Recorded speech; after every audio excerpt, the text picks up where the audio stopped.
Welcome to Grand Prairie Update. I'm Don Johnson. And I'm Terry Briggs. Here's what's happening in your city. The retirement bell is ringing for Grand Prairie's fire chief. Cliff Nelson is leaving the fire department after 16 years in command and another 18 years coming up through the ranks. City officials give Nelson credit for raising the standards of fire personnel, nearly doubling the size of his department, and most importantly, starting paramedic service. One of the finest, if not the finest, EMT departments in the state of Texas.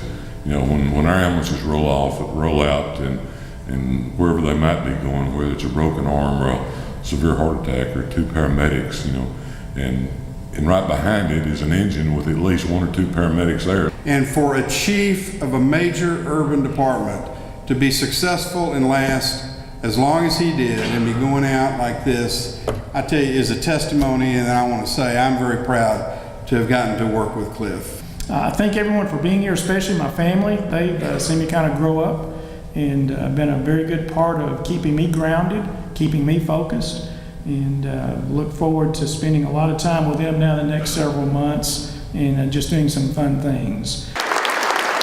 Nelson says he plans to spend his retirement in Grand Prairie with his wife and family. You need a key to the city, you need a key to the suite, you need a key to anywhere you want to go in Grand Prairie. And it's my honor to present to you the key to the city of Grand Prairie. The city of Grand Prairie hosted a special evening at Lone Star Park to bid a fond farewell to one of its own, as H. Wayne Hanks officially retired from the city's Sports Facilities Development Corporation. And we all know we are better people, each one of us, through knowing and working with you over the years. You are indeed a true champion. Thank you. Hanks served for 20 years as the Sports Corporation's vice president, and many point to his leadership as the reason behind many of Lone Star Park's successes, including the initial construction of the track, its winning bid to host the 2004 Breeders' Cup, and the city's ability to pay off the debt on the facility 18 years ahead of schedule. My greatest contribution was getting the citizens of Grand Prairie involved in doing things that nobody else has ever done here.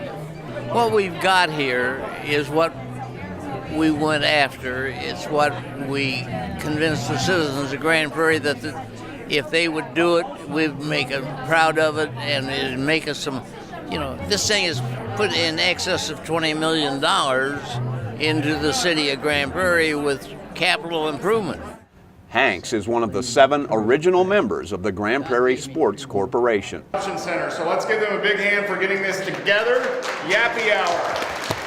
The Ruthie Jackson Center hosted a special evening called Yappy Hour to benefit the Prairie Paws Animal Shelter.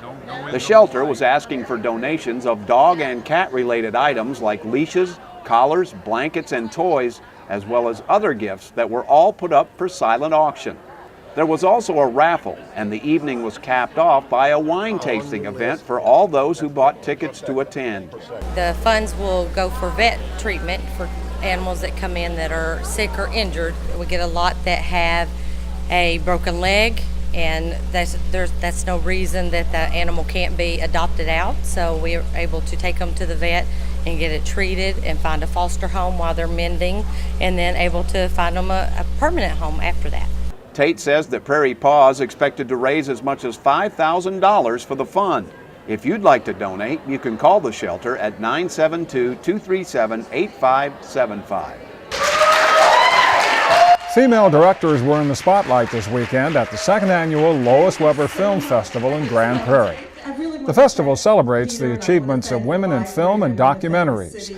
And this year, independent filmmaker Cynthia Salzman-Mondel received the Lois Weber Award for her impact on the Texas motion picture industry. I didn't know anything about Lois Weber. She was sort of lost to obscurity, and she is the premier silent film director. She was the highest paid silent film director, male or female, and she did a lot of films about women's issues, about women's rights, about women's sexuality, about abortion, and she was just a wonderful, wonderful, talented woman who did beautiful films. And so I am extremely honored to be part of this festival. The festival is sponsored by the Grand Prairie Library System, which has assembled the Lois Weber Collection, a catalog and more than 300 films by women around the world. You can get more information about the Lois Weber Collection by contacting the Grand Prairie Main Library. Out on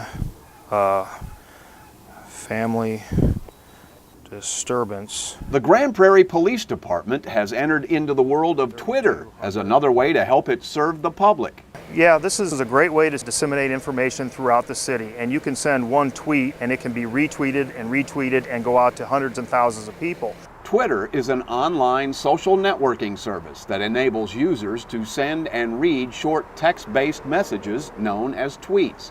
The department recently went online with what it is calling its Tweet Along program, which basically allows anyone with a social media device to get information about police activity as it's happening. And you'll hear her say. Gensler says that other police departments have had great success with similar programs due to the increasing popularity of the use of social media like Twitter. And on this day, a couple of examples quickly show why. I mean, it looks like it's verbal right now. But then again, it's a little girl saying fighting, and we don't, is that physical or is that verbal? First, he was sending out information after responding with other officers to the scene of a domestic disturbance call. We received a call from a little girl that saw her grandparents arguing and decided to pick up the phone and call 911 because it appeared to be getting out of hand. So I sent a tweet out to notify whoever was following us that we're on our way to this type of call in this area. And now, as a result of us going in there and doing a little investigation, we found out that it turned out to be nothing more than a verbal argument. So at the end of that call, I sent out another tweet letting them know that the girl did the right thing by calling 911, and it turned out just to be a minor disturbance. And this one I can send where it wouldn't be so much responding to as much as it would be me taking a picture showing the blocked freeway and sending working a major accident at 161 Service Road. A short time later, on the other side of town, he was able to let people know about a major accident that had shut down traffic during rush hour. Here's a perfect example of notifying not only the general public but news medias that follow our account of an accident that has got 3 major arteries coming out of our city shut down to 1, which causes traffic congestion. By receiving one of our tweets, you can make an alternate route opposed to sitting in traffic here. To learn more about the police department's Tweet Along program, you can call the GPPD, or if you already have a Twitter account, you can follow along by going to @GPPDTX. 8 wings, and what kind of hot wing sauce do you want? Spicy barbecue. Spicy barbecue? There's a tasty new addition at the Grand Prairie Municipal Airport. Mixed Up Burgers is serving up gourmet burgers along with a wide assortment of food from the grill. Wonderful burger, wonderful burger. Very unique burger. How so? In that you basically tell them what ingredients you'd like mixed in that burger, be it pineapple, ham, whatever you like, and they create it. They make their hamburgers a little bit different. It's quite tasty when you pick out what you would like and put in it. So I enjoyed it when I first come back. So obviously it was good enough for me to come back again. The family-owned business is the latest restaurant to open at the airport, a location that's been a challenge in the past. You perfect what you do and you do it better than anybody else, and that will have people coming in your doors. If you try to do too many things and you're not good at all of them, but you perfect one, you're doing better than the rest. And so our goal is to perfect the burger and the smaller things that we do on our menu items, and that's what's going to keep people coming in the doors. Ryson says patrons will soon be able to enjoy beer and wine at the restaurant, and he has some other interesting ideas for attracting business. We have private event party rooms, banquet rooms, corporate rooms for corporate parties, corporate meetings.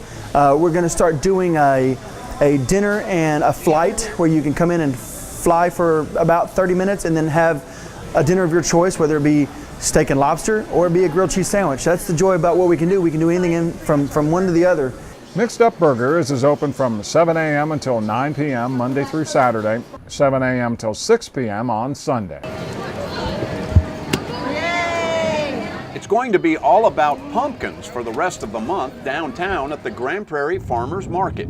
The Harvest Fair kicked off the first of 3 weeks of family-friendly activities at the market that will culminate during Halloween week. Along with the usual fruits, vegetables, and specialty items for sale, there was plenty of entertainment, including pumpkin decorating, as well as games like the pumpkin toss and pumpkin bowling. Everything really from here on out will all be family oriented.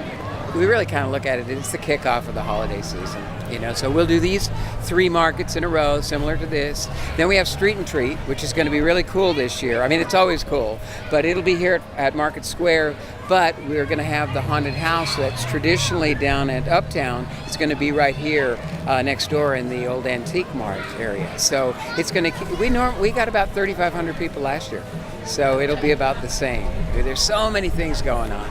For information about all of the events at the Farmers Market, you can call 972-237-4599 or log on to gptx.org.